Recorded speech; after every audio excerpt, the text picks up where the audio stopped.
Hello guys, I am back with this whole catching thing. So yes, I am continuing. I will be continuing catching Coromon in this episode. So yeah, this will be the same format as the last episode, which was also catching some Coromon that I haven't caught yet. So yeah, that's pretty much it. And to rephrase what I've said in the last episode, I did say in the last episode that I will be reviewing the game in this video, but I decided to change that, and instead I will be talking about the story of the game and the difficulty progression of this game instead. So yeah, this won't be a proper review since reviewing a game takes time, and you actually need the script for that. And for this one, I won't be doing a script. So yes, first of all, I will be talking about the storyline of this game. So for me, personally, the story of the game is pretty average in my opinion. It's not really the best, but it's not that bad either.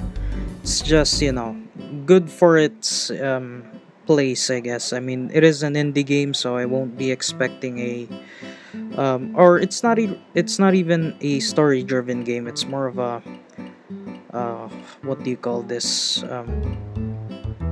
creature collecting game, which you don't really expect to have any spectacular stories and whatnot. So yeah,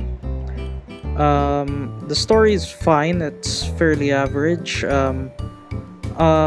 Okay, so let's start with the very beginning. So the premise of this game is basically to collect the 7 essences of the Titans in the Velua region, which is it's living in harmony and whatnot. So yeah, that's pretty much the premise of the story. And there's this aliens invading Velua, which are called Wobonians, which are trying to corrupt the region and turn it into another Wobonia, which for some reason was destroyed by a cataclysm, according to the corrupted Chalchiu in the last episode, or last episode. So yeah, that's the premise of the story, and for me, I find it fairly interesting. And what I've actually noticed is that the story of the game actually changed quite a bit. It did change multiple times throughout the development. At first, it was the Umbra Noctis that was the bad guys of this game, which are just your fairly average bad guys, just like Team Rocket and whatnot. And then later on the demo, they eventually changed it and turned it into a alien invasion kind of story. So instead of Umbra Noctis being the bad guys, it just became the Wobonians. And I really hope they do something about Umbra Noctis in the updated post game. I hope, at least, because you can actually see the Umbra Noctis gang inside of the prison in the desert area. So yeah, they're actually there, but they don't really serve any purpose in the story. So yeah. And speaking of changes in the story, that's not the only thing that they've changed. There's also a change in the intro sequence and your rival. So it used to, from what I've played, your brother now in game was actually your rival. Used to be your rival, and they changed it for some reason. So yeah, the rival figure doesn't really exist anymore. It's just there, being an annoying snot, downgrading your success and whatnot, because he prioritizes on gaming and getting high score in Swarmy Rush or something like that. So yeah, they did change that part. So yeah, I find it interesting how many times they did change the story, but the premise is still the same.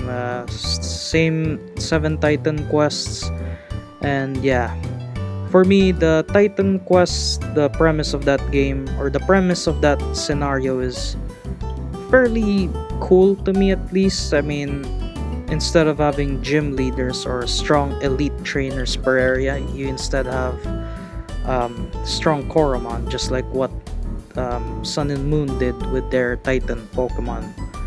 Or, yeah, Totem Pokemon rather. So, yeah.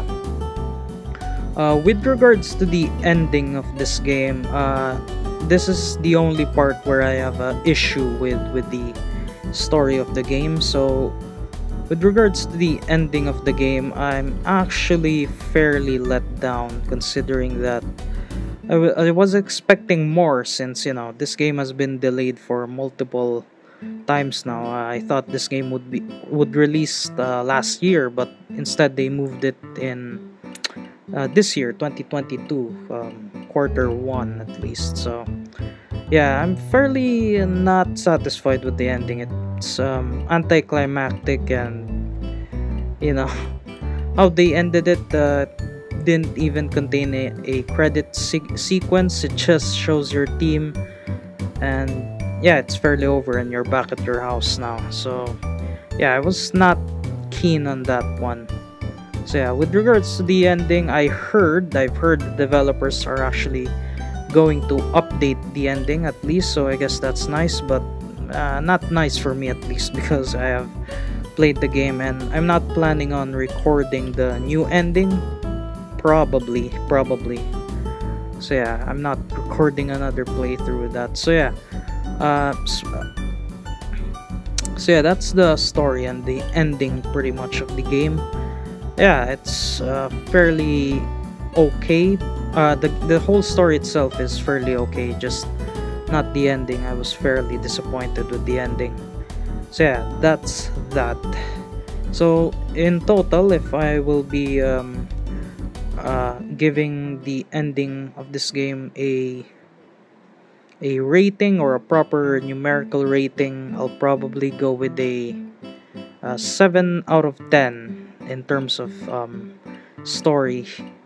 So yeah, I could review it, or I could give it a lower score, but I mean, it's okay for its title. It's decent, I guess. It's not I wasn't really expecting a good story, but I was expecting the ending to be at least have a solid conclusion. And in the end of this story, at the beginning of the post game of this game, there was Professor Rigel actually mentioned a space adventure. So yeah, that might be a hint for a future update, or maybe even a sequel to this game, which I am hoping that they add more Coromons in the game, add more story line, and a little bit of focus on elite trainers and whatnot, challenging trainers instead of just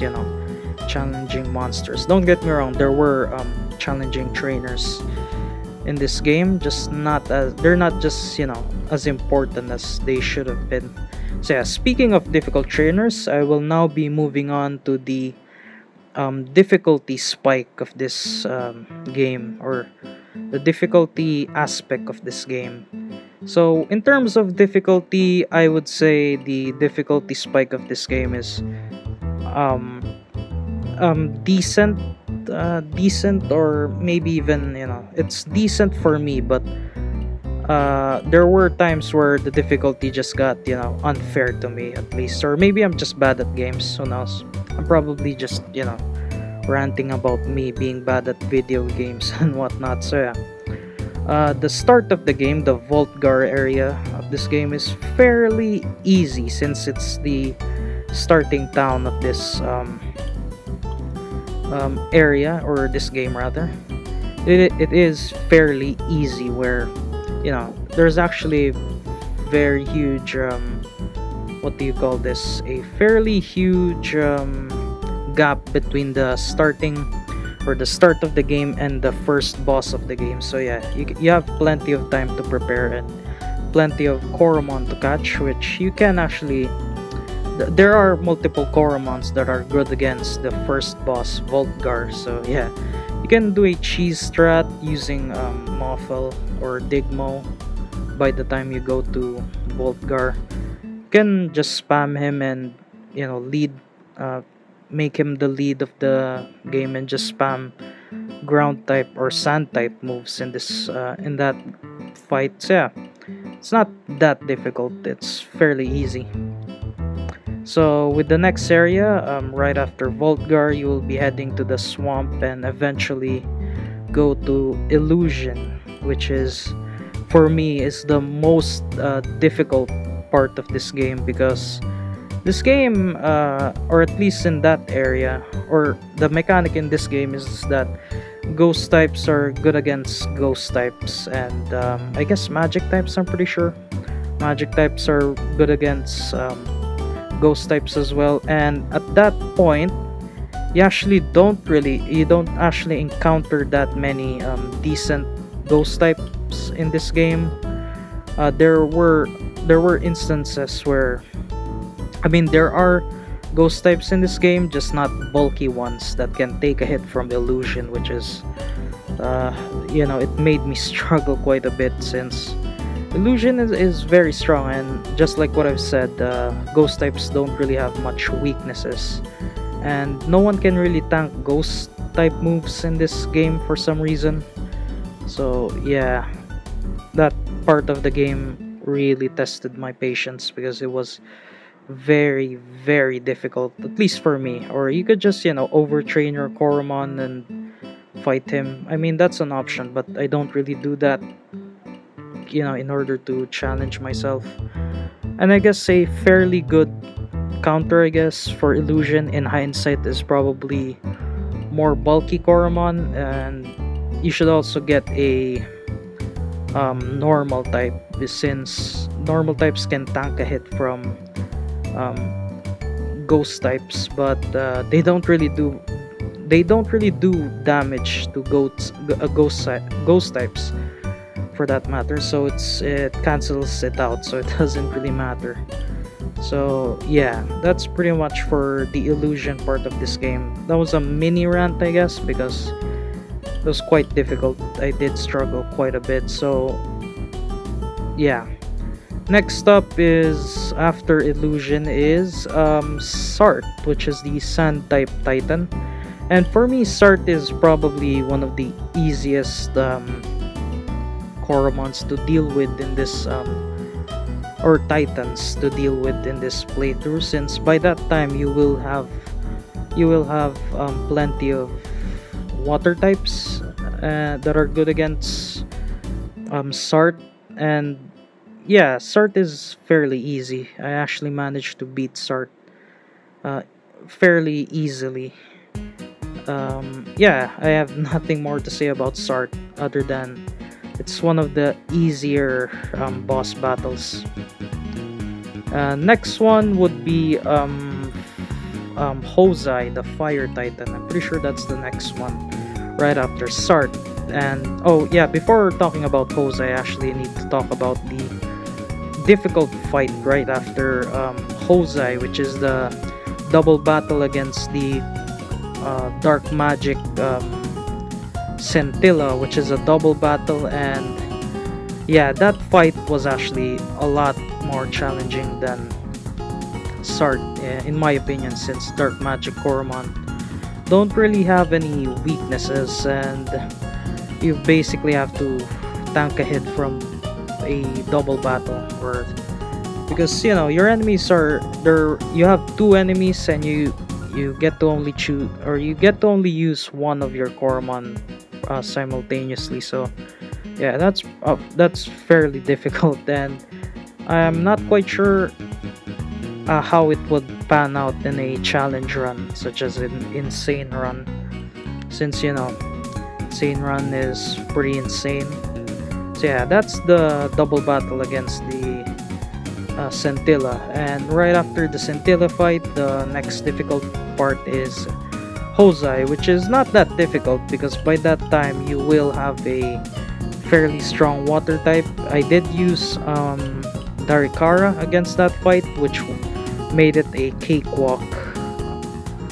You just need to spam fire moves or water moves, which I did use water punch, which is one of the strongest water moves in this game. So yeah, it wasn't that difficult for me at least. So yeah, with regards to Hosei, you just need a good water type and a bulky counter against that guy, and that fight will make that fight fairly easy. Don't really have to bother that much. Just need good water types. Next up after Hosei, I'm pretty sure it was Vorst. Yeah, pretty sure the next Coromon that you will be fighting is Vorst, and Vorst is for me is fairly easy. It's also one of the more easier bosses in the game, and I have noticed that as you progress through the game, the bosses start to get easier. At least for me, that's how I see it. So yeah, that's how I view the difficulty in this game in general. So yeah, the fight with Vorst is fairly easy. It's just the fights that leads to Vorst is what I would say is the difficult parts of this game.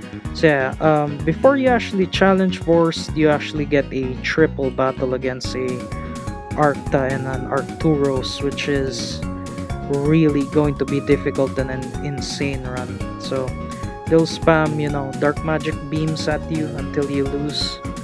So yeah, that's one of the few things I'm worried about, because I did mention in the last episode that I will be doing a insane run of this game. So yeah, I have to keep an eye out for that fight eventually. So yeah, you need to, their levels aren't even that high, but that's not really the thing that you should be worried about. It's about the attacks, and they don't really have any weaknesses, and you basically have to fight them until you win. So yeah, not a good fight.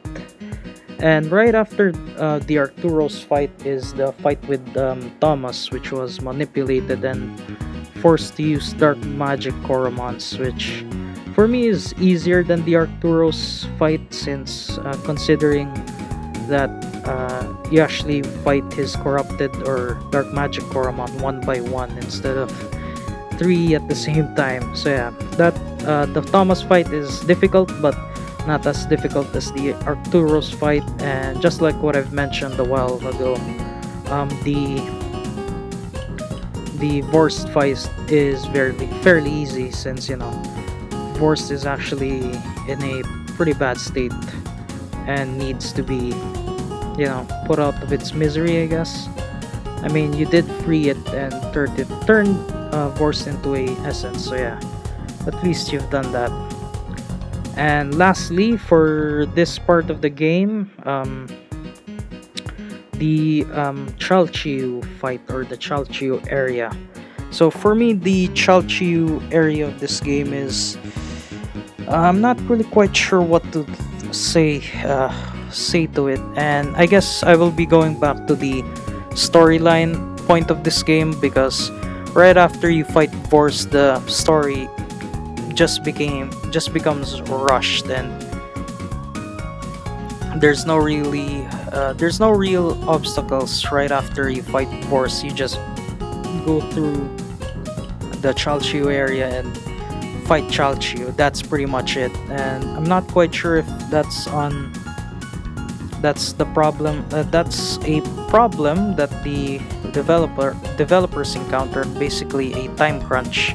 They basically have to rush that part of the game. So I guess that's what happened, and the reason why the right after the Vorst fight, the storyline just becomes rushed and pretty unfulfilling, if you ask me. So yeah, going back to the difficulty, there's no real fight in between Vorst and Chalchiu. You just have to go through the area, and that's pretty much the Chalchiu fight. And the Chalchiu fight itself is fairly average. It's not too difficult, but it's not that easy as well. You actually need to strategize a bit since Chalchiu is no longer a water type and is actually a dark magic type, so she doesn't really have any weaknesses at that point. So yeah, dark magic Coromons are is a pain in the butt, to be honest. So yeah, the Chalchiu fight, you have to strategize a bit, and I guess in hindsight, the good strategy against Chalchiu is to poison it to drain its HP and SP pretty quickly. I mean, the Titans or the essences of the Titans will help you, but it's not that good if I'm being honest. They're not that helpful. I mean, they literally do no damage, so yeah. And Chalchi also has some stat lowering moves, which I'm not really fond of. It makes the fight fairly long and tedious. So basically in the Chalchi fight, you just need to have a fairly bulky Ice Coromon, which I did use in my playthrough. I did use Cry Beast in order to deal with that Coromon, so yeah. Although Cry Beast doesn't really do any damage itself, so yeah, not as good as it should have been. So yeah, that's pretty much the difficulty spike in this game. So yeah, the difficulty spike is all over the place. For me, it gets easy. Voltgar gets the Voltgar area is easy or average since you are starting off, and there's really no Coromon to choose from. The illusion part of this game is tedious and fairly challenging, and right after the illusion fight, the game gets easier right off the in-between fight between Hosei and Vorst, which yeah, there are difficult fights there, such as the dark magic Coromons that I've mentioned. So yeah, it gets difficult right after there, and the Vorst fight isn't as difficult as I remember. It's not too difficult, it's actually fairly easy. With Chalchiu, the game gets fairly average again, although you have to strategize a bit your tactics instead of just going for a brute force fight. So yeah, the difficulty spike is all over the place, at least for me. So yeah, it's not that difficult and not that hard, to be honest. Maybe I should do a bit of practice in this game. I mean, this is pretty much what I've experienced with Pokemon as well, because with Pokemon I used to find it difficult in some parts, especially Pokemon Emerald. I used to find that game fairly difficult, and now that I'm fairly older and more experienced in Pokemon, that game is actually pretty easy to deal with. So yeah, not that difficult right now. So maybe that's Coromon in the future if I manage to play through the game enough times, because I've only played this game once, and that's the standard run, or maybe even twice if you count the other demo that I did, which my file got corrupted on that. So yeah, don't really expect me to be better at this game right off the bat. I mean, in order to be better at this game, yeah, it takes practice. So yeah, that's pretty much it with the storyline of this game and the difficulty spike of this game. So yeah, there's not that much time to talk about in this video, since it is nearing its end. It's around 24 minutes now, and the video is about to end at 28 minutes, or maybe even shorter. I may edit it even further down. So yeah, I'm hoping that this game will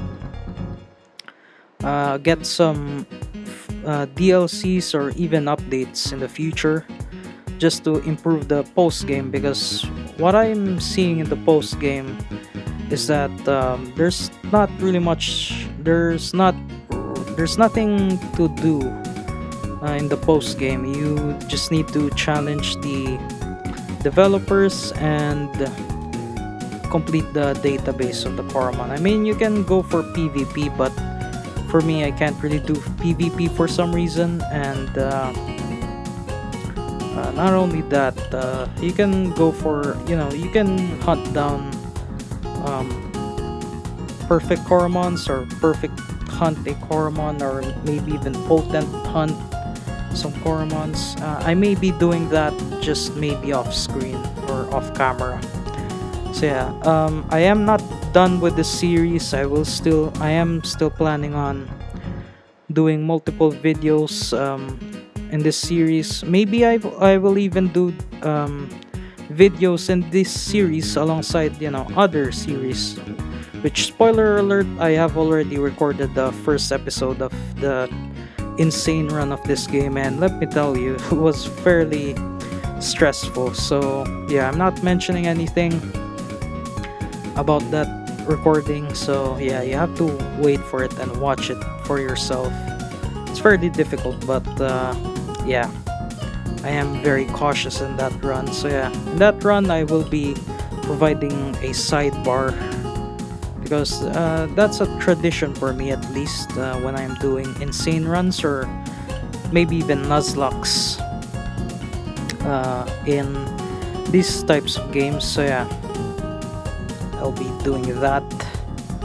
And yeah, that's pretty much it that's pretty much my hopes for this game. I hope that the developers will continue developing this game, and I hope they focus on Coromon first before moving on to other projects, such as a potential sequel of this game, hopefully, at least in the future. And okay, that's pretty much it, and I'll be segueing a bit for the development of this game. So yeah, I have heard this game has been in development for quite a while now. So yeah, I have seen some screenshots of beta designs of some Coromons and the beta interface of this game as well. So yeah, a different looking Bazaar and a different looking Blizzbird. I actually have seen some screenshots of it, and it's fairly bizarre to think about that this game has been in development even before 2020. I think it's around 2015, I think, or maybe mid 2020 or late 2010s, I guess. So yeah, that's pretty much with the development cycle. So yeah, still hoping for that update post game, or updated post game. So yeah, with that, guys, hope you guys enjoyed the remaining seconds of this video. So yeah, hope you guys enjoyed, and stay tuned for more episodes of Coromon. And yes, stay tuned also for the insane run of this playthrough. So yeah, see you guys in the next episode.